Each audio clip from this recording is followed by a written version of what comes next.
Hi, I'm Lee Funderburk with Stony Creek Farm, and I'm going to do a demonstration today for you on how to make your own kefir. And this will be a lot of fun for you. It's very easy. One thing you're going to need is a mason jar, and it's helpful if you have a mason jar with the ounces and the cups on it, because it's 1 tablespoon of kefir grains to 1 cup of whole milk. So I'll show you that as we get going. The first thing you do is I'm going to take the milk that I had. It was covered, completely covered, and tightly covered in the refrigerator. Take the top off of that, and you're going to strain it. And I'm just using this strainer to get the grains off. And then, as you can see,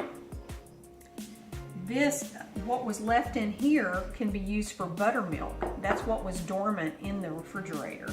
And then you can see from here a little bit of the kefir grains. And I'll grab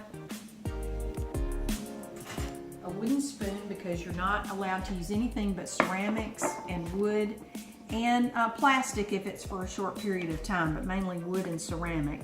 And then you can kind of see the kefir grains as they're separating, and you can kind of see that it kind of looks a little bit like cauliflower, but the cauliflower itself, it's not hard and brittle like cauliflower. It's kind of like a bunch of rubber bands stuck together.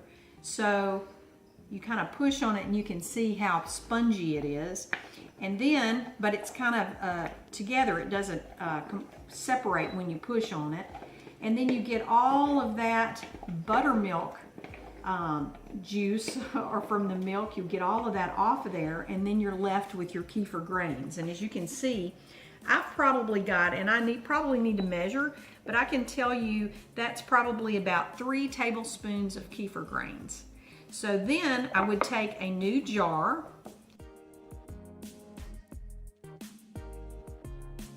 tablespoons of kefir grains, and what we do, we put it into a clean jar. Some people don't feel like you need to clean the jar. I personally like it because the kefir is very thick and it sticks to the side of the glass.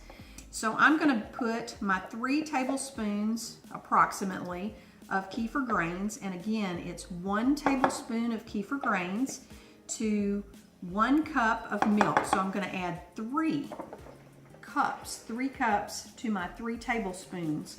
And the nice thing about the mason jar that has the different cup amounts on there, here's 3 cups, so it makes it really easy for you just to fill up to that mark. And I'm taking my whole milk because it likes whole milk the best. You can use 2% and you can use skim milk. You can also use coconut milk. You can use almond milk, a lot of different milks, but it likes whole milk the best. The whole milk actually allows the grains to feed, because they love the lactose. They eat all the majority of lactose out of the milk, but it also feeds it with fat and sugars from the milk. So it's real important that you do it, that you culture your milk, your kefir grains with whole milk on a regular basis to keep them nice and healthy. Top of the kefir grains, when they're getting ready to ferment, you're actually going to take, and you can use any size coffee filter. I happen to have these larger than life coffee filters that I'm going to be using because they're too large for our coffee maker, and I'm just trying to reuse them and recycle them. So then you take an open ring, as you can see, and just put that, and then you're going to set it on the counter, not in the sunlight, but in a warm spot. I usually put it kind of in the dark, and I'll show you where I put mine. I put it right over here by the microwave, so when it gets warm, you know, it can just stay there. And then I go through the next 24 hours, and occasionally I'll come over here if I notice it's separating. You'll kind of see some clear area through there, and then I'll just give it a little shake to kind of mix it up. And then I'll leave that for 24 hours.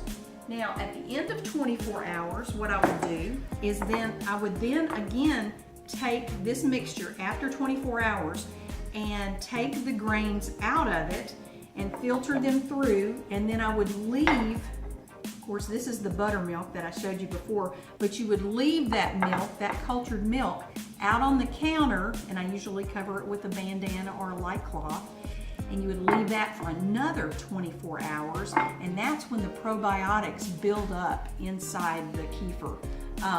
That's really one of the most critical stages, is for you to take the grains out of it and then leave it on the counter for the next 24 hours. So this entire process takes you about 48 hours. And once you're done, you can drink the milk, or you can drink the kefir milk immediately, or you can put it in the fridge and then drink it over the next couple weeks. People ask me how long kefir is good for. I drink it on a regular basis, so I never have it over a week or two at the most. But people that I've talked with say that it will last up to a month and maybe even more. But you'll want to have your whole milk with a good date on it. You don't want any out-of-date milk or anything like that, or milk that's getting close on date. You would want fresh milk, and it's going to last longer for you if you're not going to drink it every day.